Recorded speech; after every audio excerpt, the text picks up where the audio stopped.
Bismillah. Assalamualaikum warahmatullahi wabarakatuh. Alhamdulillahi wa kafa. Wassalatu wassalamu ala rasulillahil mustafa wa ala alihi wa sahbihi wa man wafa wa ba'd. Jamaah rahimani wa rahimakumullah. Setelah Rasulullah Muhammad sallallahu alaihi wasallam sakit 2 malam yang menyebabkan sampai beliau tidak bisa melaksanakan qiyamul lail, salat tahajud, yang ini tersebar di kalangan masyarakat Quraisy bahwasannya Rasulullah sakit, dan mereka pun tahu sakitnya gara-gara mungkin karena tidak mendapatkan petunjuk dari Allah Subhanahu wa taala. Sehingga tega-teganya seorang wanita Quraisy, ada pula yang mengatakan laki-laki Quraisy, tapi riwayat yang mungkin lebih tepat adalah wanita Quraisy. Ada pula yang mengatakan bahwa wanita Quraisy yang dimaksud ini adalah istrinya Abu Lahab, dan pendapat-pendapat lainnya. Pada intinya para jemaah, wanita Quraisy ini faqalat, berkata kepada Rasulullah Muhammad SAW, "Ya Muhammad, ma ara syaitonaka illa qad tarak." Ya Muhammad, menurut perkiraanku setanmu itu tidak lain telah meninggalkanmu. Yang dimaksud adalah malaikat Jibril alaihissalam. Maka berdasarkan ejekan tersebut yang membuat Rasulullah sallallahu alaihi wasallam sakit 2 malam, fa anzalallahu taala, Allah Subhanahu wa taala menurunkan Al-Qur'an yang menjawab tuduhan atau celaan atau ejekan dari orang-orang kafir Quraisy. Inilah yang kita melihat ketika wahyu terhenti, isu wahyu terhenti dimanfaatkan oleh orang-orang kafir Quraisy sebagai bahan untuk mencela, mendiskreditkan Rasulullah Muhammad SAW, dan yang menunjukkan bahwa orang kafir itu para jamaah selalu memanfaatkan tiap celah untuk memerangi Nabi kita Rasulullah Muhammad SAW. Bahkan isu sakitnya beliau diolah sedemikian rupa oleh orang-orang musyrik Quraisy untuk keperluan tersebut. Inilah yang membuat, bukan berarti Nabi kita ini kemudian tidak bisa merasa sedih-sedih, Pak. Luar biasa ya. Rasulullah Muhammad SAW bersedih karena sakitnya, karena tidak mendapatkan wahyu, terhentinya wahyu, dijadikan bahan untuk mencela dan mendiskreditkan beliau. Tetapi ini para jamaah tidak berlangsung lama, karena Allah Subhanahu wa taala nurunkan Al-Qur'an, surat yang kita hafal, yang sudah saya baca di rakaat kedua tadi, yaitu fa anzalallahu taala, Allah turunkan ayat Al-Qur'an untuk membantah apa yang kemudian menjadi tuduhan caci makian orang-orang musyrik Quraisy, yaitu Allah turunkan surah Ad-Duha, surat Ad-Duha. Wad-duha wal laili idza saja. Para jamaah, wad-duha kita paham ini demi waktu duha, demi waktu duha para jamaah. Yang kita tahu waktu duha ini adalah sekitar 10-15 menit setelah waktu syuruk. Bedakan antara syuruk dengan duha. Kalau sekarang ini adzan subuh sekitar 4.13 para jemaah ya. 4.13 ditambah 8 menit sesuai tarjih. Kemudian syuruk itu 5.28, maka waktu duha ditambah dari 528 ini. Taruhlah jam 6 kurang 15. Itu waktu duha sampai sebelum duhur. Jadi 6.15 sampai sebelum duhur itulah waktu duha. Nah, cahaya duha para jemaah ini maksudnya adalah waktu di mana matahari baru beranjak naik. Yang terang, tetapi terangnya itu tidak terik dan tidak terlalu panas. Cahaya duha laksana kelembutan yang menyinari manusia, menyinari makhluk hidup di pagi hari. Maknanya apa?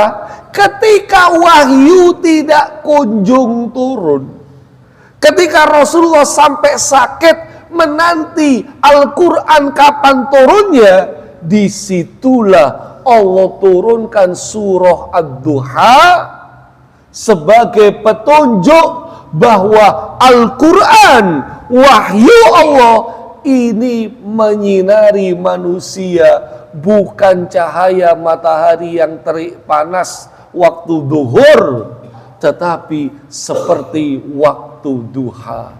Inilah Al-Quran para jamaah, penerang kehidupan kita, tetapi tidak menyakiti manusia. Karena Al-Quran laksana cahaya duha yang lembut, tidak terik, tidak terlalu panas, cahaya yang senantiasa akan menuntun kehidupan kita. Karena Al-Quran adalah an-nur, Al-Quran adalah cahaya. Wal-laili idza saja, dan demi malam apabila telah sunyi para jemaah. Jamunya Allah Subhanahu wa taala, Al-Imamul Qurtubi rahimahullah menafsirkan bahwa waktu malam itu sangat panjang. Waktu malam itu sunyi, larut dan gelap pekat. Apalagi di masa Nabi SAW yang belum ada pencahayaan yang terang seperti di masa kita. Kenapa? Ketika Allah berfirman wadduha wal-laili idza saja, ini menunjukkan kalau Al-Quran akan muncul cahaya seperti cahaya duha yang menyinari tetapi tidak menyakiti. Dengan tanpa Al-Quran, dengan tidak adanya Al-Quran, maka kehidupan itu para jamaah seperti malam yang gelap gulita. Itulah yang dirasakan oleh Rasulullah Muhammad SAW. Baru saja 2 malam kehilangan, tidak kunjung turun wahyu, beliau merasa hidupnya gelap pekat. Walaili idza saja, hidup beliau merasakan ketika tidak ada Quran seperti gelapnya malam, kegelapan dunia jikalau tanpa wahyu. Kenapa kita sebutkan Rasulullah ini termasuk utusan Allah yang litukhrijan nas minad dhulumati ilan nur. Rasulullah dengan risalah agama Allah yang dibawa mengeluarkan manusia dari kegelapan, dari gelap gulita menuju cahaya yang terang benderang, cahaya duha. Kalau tidak ada Al-Quran, maka hidupnya gelap gulita. Inilah para jemaah. Makanya kenapa kemudian dari 2 ayat yang sudah kita hafal ini seakan-akan memberi kita keterangan petunjuk. Kalau ingin hidupnya bercahaya, kalau ingin menjalani kehidupan dengan cahaya Allah, nggak boleh jauh-jauh dari Al-Quran. Sedangkan mereka yang hidup tanpa cahaya Al-Quran, walaupun bergelimang harta dan lain sebagainya, kalau dia jauh dari Al-Quran, ketahuilah berdasarkan surah Ad-Duha, maka hidupnya bagaikan gelap gulita, kegelapan malam. Sehingga pengen hidup kita bercahaya, jangan jauh dari Al-Quran. Kalau kita jauh dari Al-Quran, hidup kita akan gelap seperti gelapnya malam yang pekat, gelap gulita. Maka para jemaah, kalau pengen keluarga kita bercahaya, jangan pula jauh dari Al-Quran. Syukur-syukur para jemaah kalau kemudian mendapatkan pasangan seorang penghafal Al-Quran. Masya Allah ya. Hafid atau hafidhoh pasangan kita, hampir dijamin para jamaah hidup kita akan bercahaya karena pasangan kita adalah penghafal Al-Quran.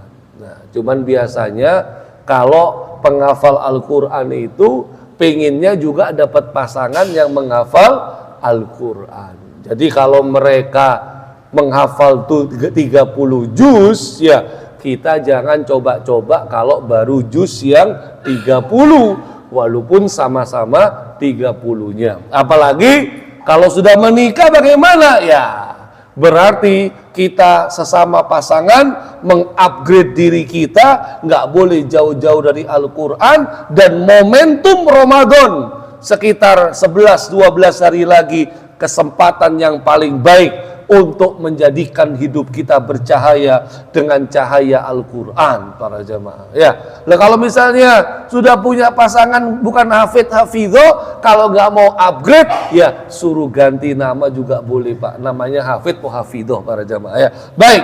Jamaah yang mulia Allah Subhanahu Wa Taala, ma wadda'aka rabbuka wa ma qala. Allah menghibur Nabi kita bahwa Tuhanmu tidak meninggalkan kamu dan tidak benci kepadamu. Orang-orang musyrik mengatakan, ya Muhammad, wahai Muhammad, setanmu telah meninggalkanmu, Tuhanmu telah meninggalkanmu. Allah menjawab, ma wadda'aka rabbuka wa ma qala. Para jemaah, di sini ayat ini mengandung sumpah bahwa sampai kapanpun Allah Subhanahu wa Ta'ala tidak akan meninggalkan Rasulullah Muhammad Sallallahu Alaihi Wasallam. Maka ayat ini para jamaah ini menunjukkan bahwa ayat hiburan kepada Nabi kita Rasulullah Muhammad Sallallahu Alaihi Wasallam. Di sini pula kita juga bisa mendapatkan ketika Allah Subhanahu wa Ta'ala firmankan, walal akhiratu khairul laka minal ula wala sawfa yu'tika rabbuka fatarda. Dan sesungguhnya yang akhir itu lebih baik daripada permulaan, dan kelak Tuhanmu pasti memberikan karunia-Nya kepadamu, lalu hati kamu menjadi puas. Al-akhir lebih baik daripada al-ula para jamaah. Tafsirannya adalah Al-Imam Ibnu Katsir menyebutkan negeri akhirat jauh lebih baik bagimu daripada negeri di dunia ini.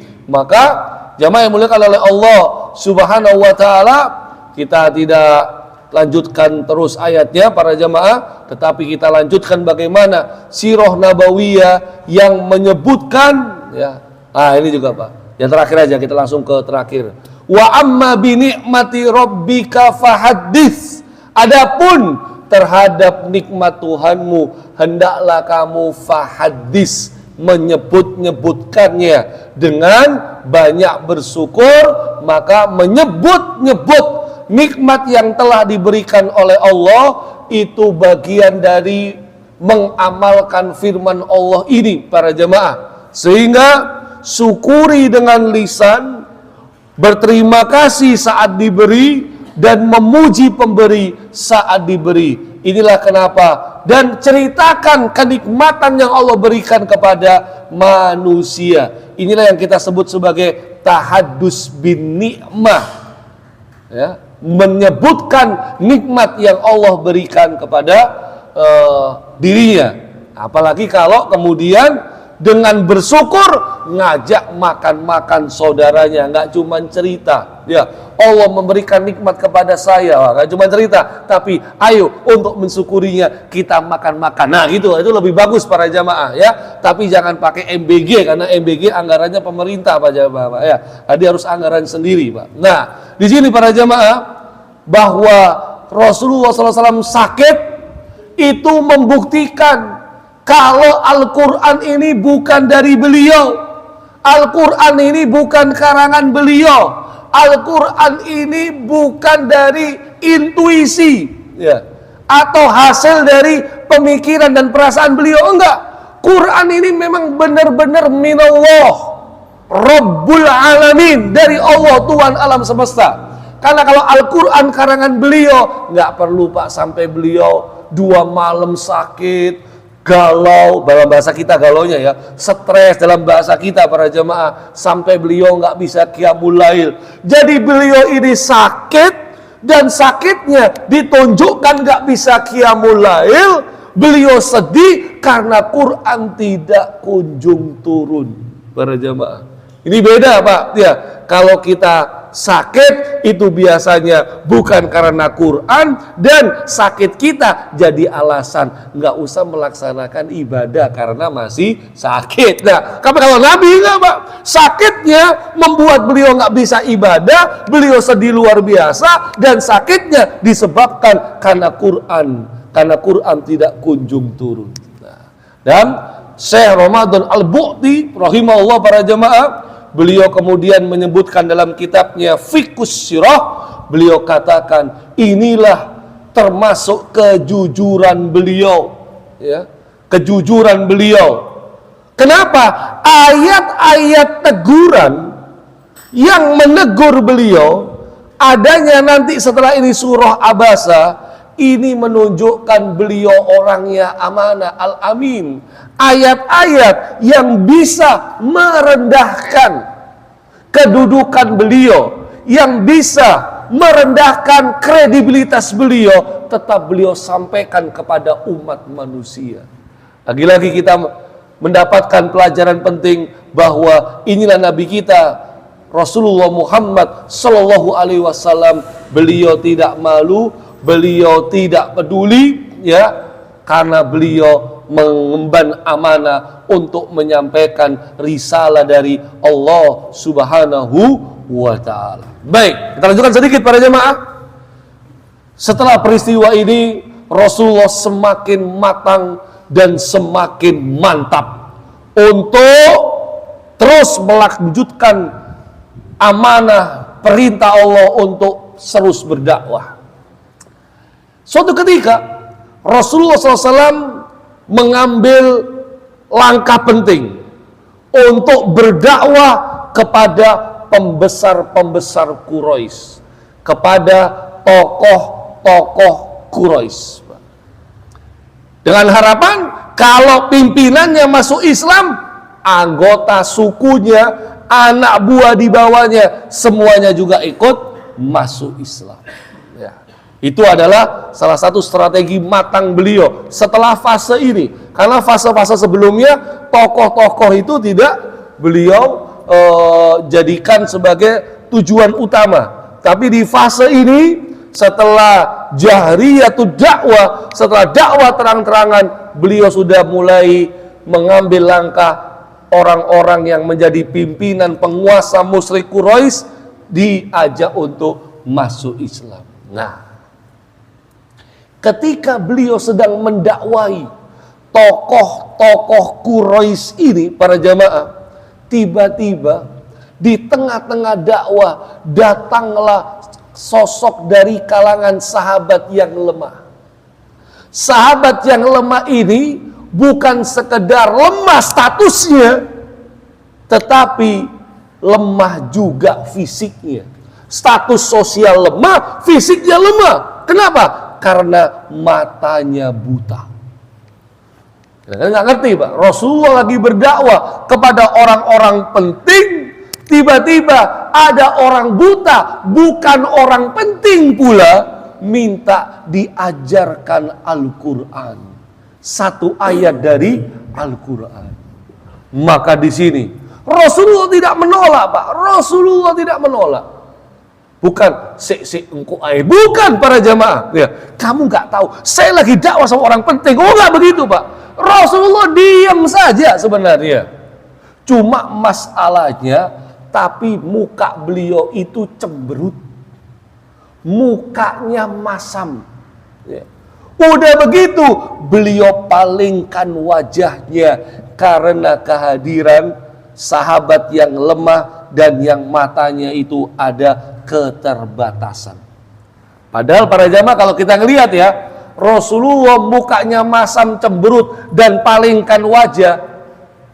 Sahabat yang kita kenal dengan nama Abdullah bin Umi Maktum ini, kira-kira tahu nggak kalau Rasulullah itu tidak berkenan untuk mengajarkan, mendakwakan beliau pada saat itu? Nggak tahu, Pak, karena matanya buta. Jadi artinya kalau ini bisa menyinggung Abdullah bin Umi Maktum, lah Abdullah bin Umi Maktum aja nggak tahu karena matanya buta. Kecuali dia mendengar Rasulullah, aku lagi sibuk berdakwah kepada orang-orang penting, kamu tunggu nanti. Nah itu bisa kecewa, Pak, ya kan? Tapi Rasulullah diam saja, cuma mukanya cemberut, wajahnya cemberut, dan palingkan wajahnya kepada Abdullah bin Umi Maktum. Mungkin Abdullah bin Umi Maktum senyum-senyum, Pak, karena nggak bisa ngelihat. Tetapi apapun itu, karena Rasulullah SAW senantiasa dipantau oleh malaikat Jibril atas perintah Allah Subhanahu wa Ta'ala, maka Allah tidak berkenan. Allah langsung menegur Nabi kita yang mulia Rasulullah Muhammad SAW. Fa'anzalallahu ta'ala, Allah turunkan ayat yang kita juga hafal, yaitu surat Abasa wa Tawalla. Dia Muhammad bermuka masam dan berpaling. Anja'ahul a'ma, karena telah datang seorang yang buta kepadanya. Langsung Allah tegur. Dan penting sekali kita perlu pahami konteks dan tafsir asbabun nuzul dan makna dari surah Abasa wa Tawalla, karena dari peristiwa ini Allah Subhanahu wa Ta'ala langsung turunkan 16 ayat para jamaah untuk menegur Nabi karena berpaling wajah, yang dari sisi sahabat yang mulia itu tidak tahu dan beliau pasti tidak merasakan kecewa, tapi Allah tidak mau nabinya melakukan kesalahan sekecil pun. Bagaimana kisah selanjutnya para jamaah? Insya Allah nantikan episode-episode selanjutnya. Tapi kapan? Wallahu alam para jamaah. Karena ini insya Allah sudah mau masuk bulan Ramadan. Intinya terus aja ngaji, terus kenali dan cintai Nabi kita. Mudah-mudahan kita semua keluarga besar Jamaah Masjid Al-Islam layak mendapatkan syafaat beliau pada hari kiamat kala. Amin, Allahumma amin. Wa sallallahu ala nabiyina Muhammadin wa ala alihi wasallam. Nasrul minallah fatun qarib wa basilil mu'minin wa lafu minkum. Wassalamualaikum warahmatullahi wabarakatuh.